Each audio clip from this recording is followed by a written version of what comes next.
Film dibuka dengan narasi yang menjelaskan bahwa pada zaman dahulu, dinasti Song berhasil ditaklukkan oleh bangsa Jin yang sangat berkuasa.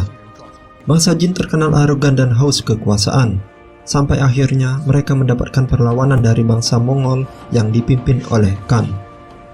Mongolia lalu menyatukan seluruh suku di padang rumput Cina untuk mempertahankan tanah mereka. Dan disitulah terjadi perang dahsyat antara bangsa Jin melawan bangsa Mongol.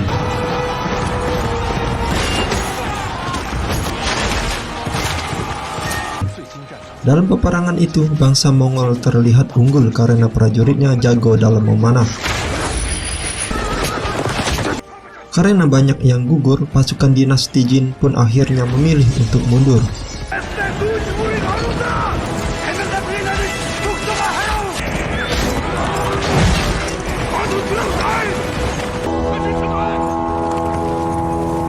Saat para prajurit Mongol sedang mengejar bangsa Jin, mereka melihat seorang pemuda dari bangsa Mongol bernama Guo Jing yang sedang berada di atas bukit. Mereka pun mencoba memanah Guo Jing, namun entah bagaimana anak panahnya meleset semua. Alhasil para prajurit Mongol itu pun pergi mendekati Guo Jing. Di situ Guo Jing mengungkapkan alasannya ke sini, yaitu mencari seorang gadis yang terpisah saat mereka sedang perang. Gadis itu adalah Wang Rong. Bersama dengan itu terdengar suara trompet dari pasukan dinasti Jin. Alhasil, prajurit Mongol itu pun putar balik untuk mendatangi pasukan musuhnya. Dan untuk mengetahui siapa Guo Jing ini, film kemudian beralih ke beberapa tahun sebelumnya, di mana Guo Jing ditemani oleh Wang Rong melakukan perjalanan ke negeri tengah untuk memperoleh keterampilan bela diri dari 7 orang aneh Jiang'an. Wang Rong ini selama hidupnya tinggal di pulau terpencil yang disebut sebagai Pulau Bunga Persik dan dilindungi oleh ayahnya. Sampai akhirnya ia memutuskan untuk pergi keluar dari pulau tersebut demi Guo Jing. Selama mereka melakukan perjalanan bersama, Wang Rong juga membuat hidangan ayam anggur bunga persik yang dimasak dari sambaran petir.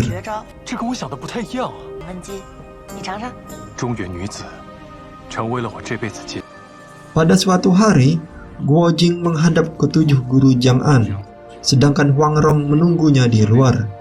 Di situ guru besar melarang Jing untuk bergaul dengan gadis tersebut dengan alasan agar Jing lebih fokus untuk belajar bela diri. Ditambah lagi, Wang Rong ini anak dari si sesat dari timur yang terkenal tak waras dan juga jahat. Selain itu, Pulau Bunga Persik yang merupakan tempat asal Wang Rong itu dikenal dengan perangkap kematian. Jadi ketujuh guru itu pun melarang Jing untuk pergi ke sana.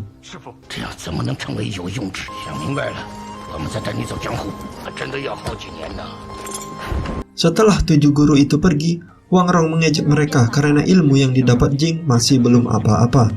Jadi, Wang Rong pun menyarankan Jing untuk berguru ke master yang lebih sakti dan salah satu dari 5 pendekar besar. Master itu adalah pengemis utara. Ia terkenal dengan seni bela dirinya yang disebut sebagai 18 telapak naga. Jadi, Jing pun mengikuti saran dari Wang Rong dan keduanya pun pergi menemui pengemis utara tersebut. Selama berlatih dengan pengemis utara, Wang Rong juga membantu memasak makanan untuk si master sebagai gantinya. Pelatihan itu berjalan dengan baik, begitu pula dengan hubungan Hua Jing dan Wang Rong.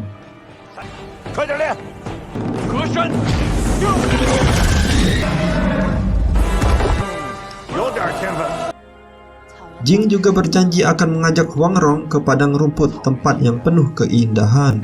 Jing lalu membuatkan Wang Rong kincir angin dan mengatakan kalau kincir angin itu menjadi tanda keberadaan Jing jika mereka berdua terpisah.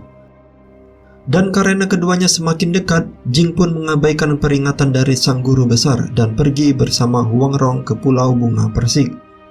Sampai akhirnya ketujuh gurunya pergi ke Pulau Bunga Persik itu guna mencari Jing karena belum sakti. Namun, 5 dari mereka terbunuh secara misterius. Hal ini tentunya membuat Jing terpuruk dan berpikir kalau yang membunuh mereka adalah ayah Wang Rong. Akan tetapi, Wang Rong mengaku kalau ayahnya tidak ada di pulau itu saat terjadi pembunuhan. Meskipun begitu, Jing tetap marah ke Rong dan meninggalkannya begitu saja. Lalu selang tak lama, Jing bertemu dengan guru besar yang mengatakan kalau ayah Wang Rong tidak ada di Pulau Bunga Persik pada waktu itu, yang artinya bukan ayah Rong yang membunuh mereka. Mendengar fakta ini, Jing pun diliputi rasa bersalah kepada Huang Rong dan mulai mencari keberadaan Huang Rong sampai saat ini. Dan dari situlah cerita pendekar angin mencari cinta sejatinya dimulai.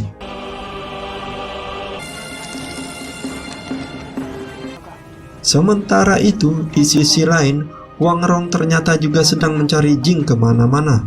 Tetapi, di suatu hari, Rong diculik oleh orang yang paling ditakuti di antara 5 pendekar besar. Ia adalah Yan Feng yang memiliki 5 anak buah. Alasan Yan Feng menculik Rong karena ia ingin mendapatkan kitab Ying, dan yang tahu keberadaannya hanya Huang Rong dan Jing. Kitab 9 Ying ini sendiri memiliki kekuatan yang besar dan jika jatuh ke tangan yang salah, maka akan membawa kehancuran. Rong yang pada saat itu diikat di sebuah kuil dan dipenuhi dengan ular, kemudian mengejek Yan Feng karena sebelumnya pernah dikalahkan oleh Guo Jing dalam sebuah pertarungan.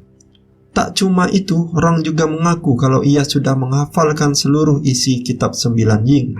Mendengar hal itu, Yan Feng pun kesal karena Rong tidak mengungkapkan kitab itu dari awal. Alhasil, ia dan anak buahnya pun memasangkan kalung mematikan, di mana jika kalung itu dilepaskan maka akan mengeluarkan ular berbisa yang langsung menggigit leher Rong. Namun di situ Rong tidak kehabisan ide. Ia kemudian berniat akan merafalkan isi kitab 9 Ying agar anak buah Yan Feng juga bisa mendengarkannya. Tapi Yan Feng langsung membungkam mulut Rong dan lanjut mengusir anak buahnya yang sedang nguping di atas rumah. Dan begitu Feng pergi, Rong mengambil kesempatan ini untuk kabur dengan melompat ke danau. Sementara itu, Yan Feng yang ternyata tak bisa berenang merintahkan anak buahnya untuk menangkap Rong. Di sisi lain, Jing terlihat meratapi kesalahannya karena meninggalkan Rong.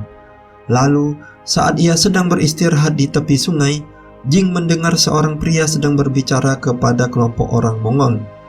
Ternyata pria itu adalah anak buah Yan Feng yang mengungkapkan kalau ia sudah meracuni air sungai itu dan ia bersedia memberikan penawar racun jika kelompok itu mematuhi perintahnya.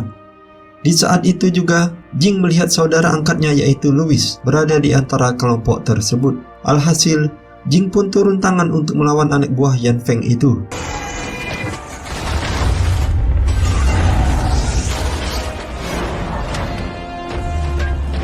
Dalam duel ini, Jing terlihat lebih unggul dan meminta pria tersebut agar menyerahkan obat penawarnya. Namun pria itu menolak dan malah melemparkan gas beracun ke arah Jing. Untungnya Jing yang sudah menguasai ilmu 9 Ying berhasil mengendalikan gas beracun itu dengan kekuatan angin naganya. Ia juga menggunakan kekuatannya untuk melindungi kelompok Mongol dari gas beracun yang dilemparkan anak buah Yan Feng. Namun pada saat itu, insiden terjadi sehingga membuat anak buah Yan Feng berakhir tak bernyawa.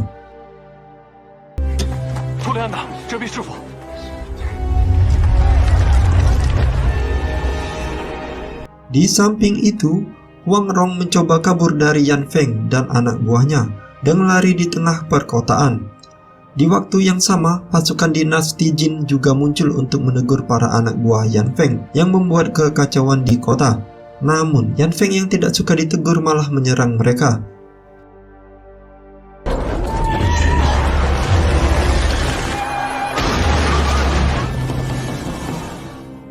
Kita kembali lagi ke Jing dan prajurit Mongol yang terlihat sedang bermalam sambil mengobrol. Di situ Louis dan prajurit lainnya yaitu Gu Jabe menyarankan Jing agar kembali ke Mongol. Apalagi Jing juga sudah meninggalkan ibunya cukup lama. Dan karena memang Jing ini sangat kangen dengan ibunya, ia pun mengikuti saran dari mereka. Di hari berikutnya, Huang Rong kini berkelana sendirian. Ia lalu mulai mengingat saat dirinya sedang masuk angin dan digendong oleh Jing untuk dibawa ke tabib Taisu agar bisa diobati. Di situ Jing juga diajari teknik menyembuhkan dari 9 Ying dan meminta keduanya tetap menjaga ilmu 9 Ying agar tidak jatuh ke tangan yang salah. Setelah mengingat masa lalunya, ia tak sengaja melihat kincir angin buatan Jing. Alhasil, Rong pun sangat senang karena Jing juga sedang mencarinya. Tak cuma itu, Rong juga menemukan ukiran di batu yang dibuat oleh Jing. Jadi, tanpa pikir panjang, Rong pun langsung mengikuti petunjuk yang sudah dibuat oleh Jing sebelumnya. Di lain sisi, Jing dan kelompok Mongol akhirnya kembali ke perkemahan dan disambut oleh ayah angkat Jing, yaitu Genghis Khan, serta ibunya yang bernama Li Ping. Di suatu sisi, Rong kembali ditemukan oleh Yan Feng dan anak buahnya sehingga ia terlibat aksi kejar-kejaran dengan mereka. Dan saat Yan Feng mau menyerang Rong, tiba-tiba sekelompok wanita berkuda datang dan langsung melemparkan anak panah ke Yan Feng. Mereka juga menyelamatkan Rong yang terjatuh dengan kuda-kuda mereka dan lanjut menjatuhkan sarang lebah lewat burung emprit. Kelompok wanita itu dipimpin oleh putri Mongol yang bernama Hua Zheng. Kemudian mereka membawa Rong ke Mongolia yang kemudian diikuti oleh Yan Feng serta anak buahnya. Tetapi Yan Feng dan yang lainnya tidak mudah untuk masuk ke Mongol karena dijaga ketat oleh banyak prajurit. Meskipun begitu, mereka tidak habis akal dan akan berniat untuk meracuni sungainya.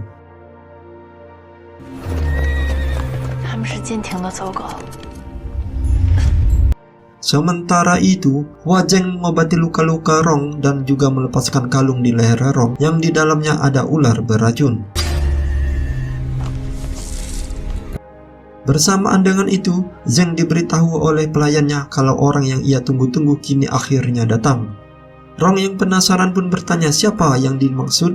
Zheng mengatakan kalau orang yang dimaksud adalah Guo Jing, dan kebetulan dalam waktu dekat Zheng dan Jing akan segera menikah karena mereka dijodohkan oleh Genghis Khan. Mendengar hal itu, Rong pun langsung pingsan. Sementara itu, di lain sisi, ibu Jing memberikan selendang milik ayah kandung Jing ke putranya itu. Tak lupa, Jing juga memberikan doa ke mendiang ayahnya yang meninggal saat perang 20 tahun lalu. Tapi di waktu yang sama, Zheng tiba-tiba muncul dan mengganggu Jing yang sedang berdoa. Tentunya ini membuat Jing marah. Setelah berdoa, keduanya lalu berkuda bareng sambil mengobrol tentang pernikahan mereka. Namun, Jing langsung memotongnya dan mengungkapkan kalau ia benar-benar tidak mau menikah dengan Zheng. Jing juga akhirnya memberitahu kalau ia bertemu dengan seorang gadis yang disukai selama ia berlatih bela diri. Mendengar fakta itu, Zheng pun akhirnya pergi meninggalkan Jing. Di samping itu, Wang Rong yang sakit hati memilih untuk pergi dari tempat itu. Tapi di waktu yang sama, ia berpapasan dengan Zheng yang tiba-tiba mengamuk. Zheng mengungkapkan kalau Jing ternyata mencintai wanita lain. Mendengar hal itu, Rong pun merasa lega karena ia yakin wanita yang Jing cintai masih dirinya. Bersamaan dengan itu lagi, Zheng mendapatkan laporan kalau sungai mereka diracuni dan sudah pasti itu ulah dari Yan Feng. Dan karena Yan Feng masih berkeliaran di wilayah mereka, Zheng pun melarang Rong untuk pergi dulu. Ia juga memberinya masker wajah dengan dalih agar para musuh tidak mengenalinya. Di sisi lain, Yan Feng menyuruh anak buahnya untuk menyusup ke Mongol dan menangkap Wang Rong. Sedangkan Yan Feng sendiri tidak ikut karena ingin menghemat energi untuk mempelajari kitab 9 Ying. Sementara itu, Tolwi dan Jing melapor ke Genghis Khan kalau ada sekelompok yang ahli dalam racun dan kemampuan mereka tak main-main. Namun Genghis Khan tak mengkhawatirkan hal itu karena kini ia memiliki Jing yang ahli dalam bidang keilmuan. Di malam harinya, Genghis Khan mengumpulkan semua orang Mongol untuk melihat aksi jin dalam menunjukkan kekuatan 9 Ying-nya. Selain itu, Zheng dan Rong juga melihat keterampilan Jing yang begitu memukau, sehingga membuat Rong sedikit meneteskan air mata karena akhirnya ia bisa melihat Jing.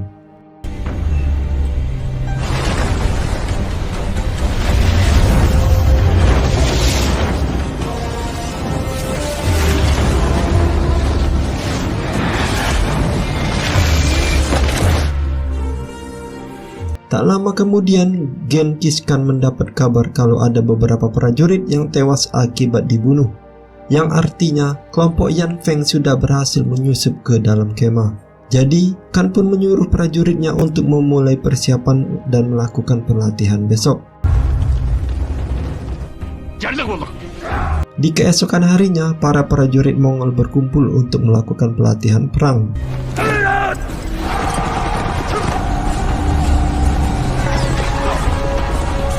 Selama latihan, Huang Rong menyuruh Zheng agar menyuruh Jing melatih diri menggunakan buku panduan perang dari dataran tengah.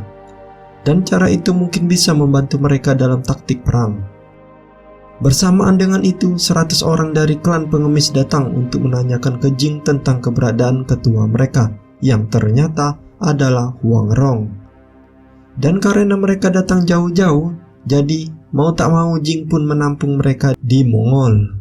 Lalu secara diam-diam Rong menemui anggota klannya dan berpura-pura tak mengetahui keberadaannya. Mereka juga membuat rencana perlawanan karena Yan Feng sedang memburu Rong. Para anggota lalu menanyakan alasan kenapa Rong masih bersembunyi dari Jing. Jadi Rong pun menjelaskan kalau Jing kini dalam persiapan untuk melawan musuh. Alhasil Rong tak mau mengganggu Jing dengan kehadirannya. Di keesokan harinya lagi, Zheng menemui Jing untuk menanyakan tentang buku panduan perang yang disebut Gulungan Wumu. Hal ini membuat Jing heran kenapa Zheng bisa tahu, karena yang tahu tentang gulungan itu hanya orang-orang tertentu saja. Jadi Zheng pun mulai bingung kenapa Rong bisa mengetahui tentang Gulungan Wu dan curiga kalau mereka berdua ada hubungan serius. Tak lama kemudian, Jing dan para klan pengemis melakukan pertemuan untuk mempelajari strategi perang dari Gulungan Wumu. Tapi dalam prosesnya, klan pengemis dibantu oleh Rong yang bersembunyi di balik tenda.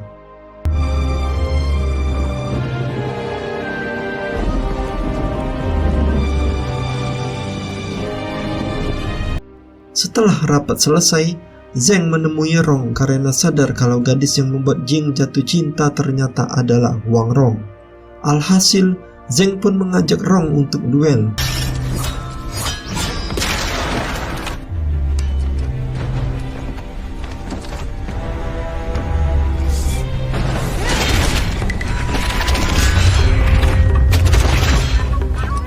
Duel ini kemudian berjalan dengan imbang, tapi Rong akhirnya bisa menjatuhkan Zheng dengan tongkat pengemisnya.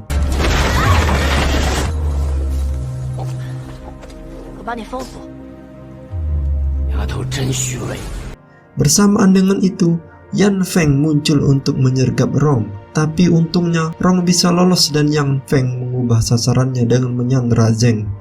Akan tetapi, Rong tentunya tidak meninggalkan Zheng sendirian. Ia lalu memancing Yan Feng dengan memberikan kitab 9 Ying yang ditulis dalam bahasa Sanskerta.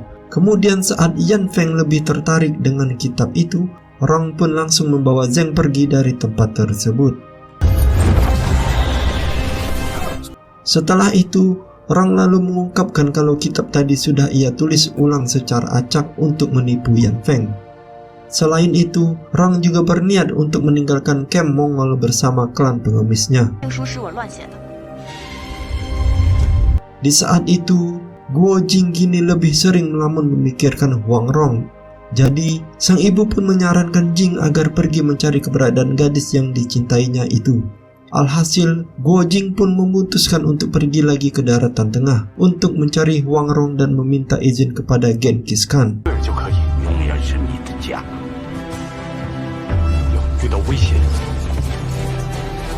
Beberapa hari kemudian, situasi menjadi semakin genting. Pasukan Jin juga kini melancarkan serangan dari selatan. Alhasil, Genghis Khan pun langsung mengadakan pertemuan darurat bersama penasehat kerajaan. Dalam diskusi itu, Genghis Khan memutuskan untuk melakukan serangan balik dan langsung menargetkan ibu kota Kekaisaran Jin. Tapi, untuk sampai di sana akan memakan banyak waktu dan satu-satunya cara untuk mempersingkat waktu adalah melewati wilayah Song. Alhasil, mereka pun berniat untuk menaklukkan wilayah Song terlebih dahulu. Di sisi lain, Jing masih dalam perjalanan kembali ke daratan tengah.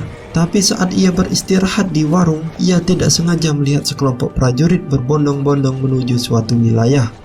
Di saat dicari tahu, ternyata pasukan Mongol sedang dalam perjalanan menuju wilayah Song untuk melakukan serangan.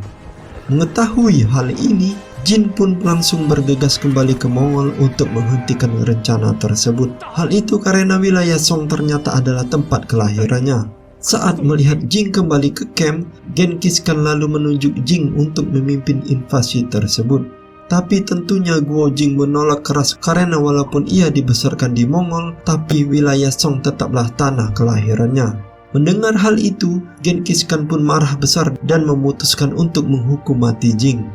Bersamaan dengan itu, Tolui turun tangan dan membujuk Genghis Khan karena bagaimanapun juga Guo Jing adalah putra angkat kerajaan dan telah menyelamatkan banyak nyawa. Alhasil Genghis Khan pun nurut dan nasib hukuman Jin akan diputuskan setelah perang selesai. Dan selama perang masih berlanjut, Jing dan ibunya dilarang kabur dari wilayah Mongol. Setelah keputusan itu, Jing langsung lari ke ibunya yang sedang sakit. Keduanya lalu berniat untuk melarikan diri secara diam-diam. Tapi saat Jing sedang berkemas, ibu Jing memilih untuk bunuh diri dengan menusukkan pisau ke dadanya karena tak ingin menjadi beban bagi putranya. Jing yang melihat ibunya sekarat pun mencoba mentransfer energi batinnya ke sang ibu. Namun si ibu menghentikannya karena menurutnya ini keputusan yang tepat dan ia sangat bangga memiliki putra seperti Guo Jing. Lalu saat Jing sedang menangisi kematian ibunya, Zheng kemudian masuk dan berniat untuk membantu Jing membawa ibunya keluar dari Mongolia. Ia lalu membawa keduanya menggunakan kereta kuda dan akhirnya berhasil keluar dari Mongolia atau kampnya.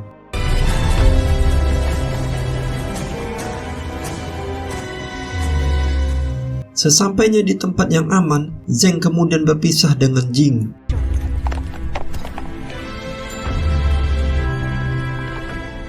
Setelah itu, Jing menguburkan ibunya di puncak bukit. Selesai itu, Jing lanjut untuk mencari Huang Rong.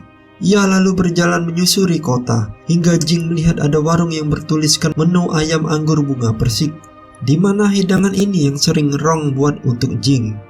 Dan saat Jing menanyakan menu itu kepada pemilik warung, si pemilik warung mengungkapkan kalau ia tidak menyediakan hidangan ini.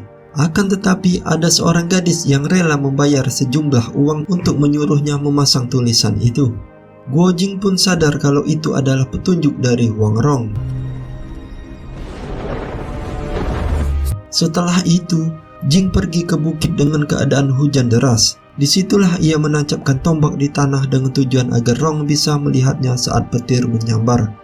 Dan setelah ditunggu-tunggu, akhirnya Jing melihat tombak lain disambar petir di bukit seberang dan yakin kalau itu adalah petunjuk dari Rong. Dan benar saja, saat Jing pergi ke bukit seberang, ia akhirnya bersatu kembali dengan Huang Rong.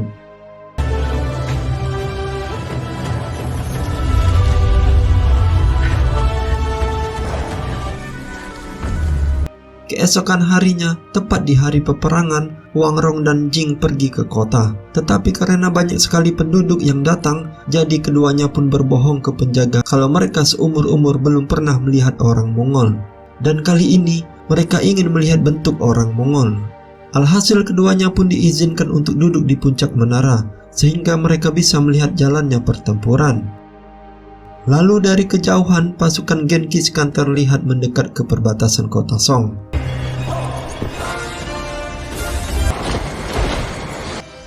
Tetapi tak lama kemudian, tiba-tiba Yan Feng muncul dan mengaku ingin membunuh Genghis Khan. Alhasil pasukan Mongol pun melemparkan serangan ke Yan Feng. Begitu pula dengan Yan Feng yang kini sudah mempelajari kitab 9 Ying yang langsung memunculkan kekuatannya.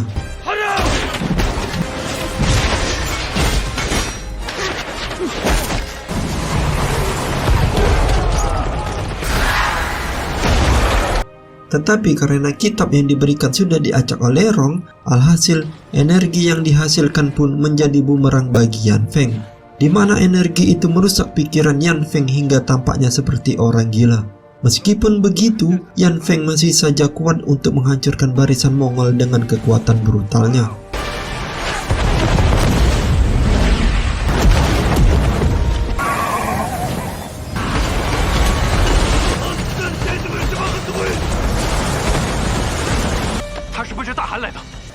Guo Jing yang melihat hal itu pun tak tinggal diam saja. Ia lalu berlari ke medan perang dan menyuruh pasukan Mongol untuk mundur.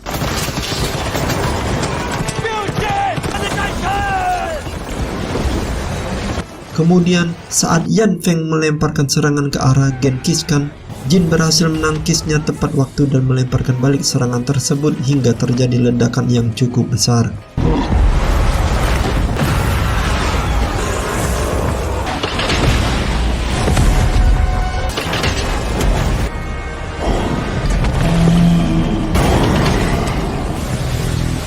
Jing lalu lanjut menyerang Yan Feng tanpa henti sampai akhirnya ia melompat dari atas dan melepaskan serangan ke Yan Feng.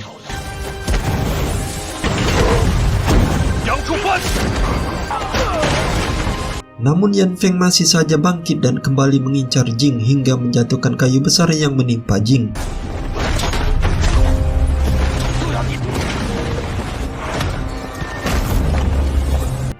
Alhasil Jing pun tak bisa bergerak. Akan tetapi, ia mengumpulkan tenaganya dan menggunakan kekuatan guncangan naganya untuk mendorong balok kayu tersebut beserta Yan Feng. Dan secara bersamaan, Genghis Khan menggunakan panahnya untuk memanah tepat di dada Yan Feng.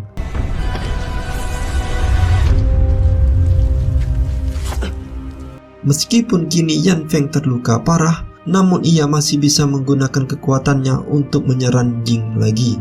Tapi Jing berhasil melawannya dengan cukup fatal sebelum akhirnya Yan Feng memutuskan untuk kabur.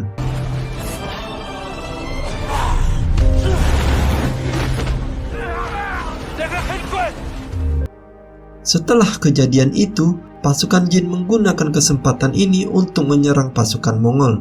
Namun Huang Rong turun tangan dengan cara menyandera komandan mereka sehingga mencegah pertumpahan darah lebih lanjut.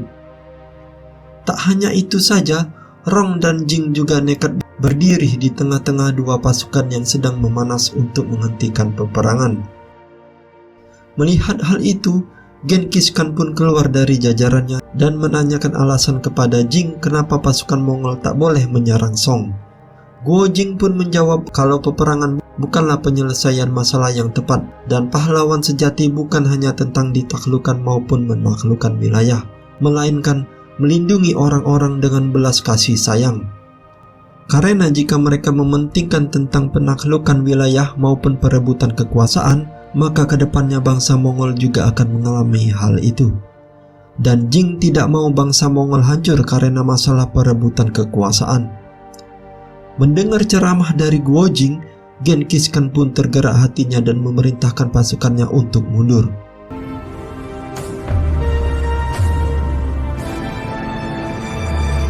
Setelah mereka berhasil melerai pertempuran, Tolui mendekati Guo Jing untuk mengucapkan selamat tinggal, karena pada akhirnya Guo Jing dan Huang Rong memilih untuk menetap di dataran tengah, dan film pun bersambung.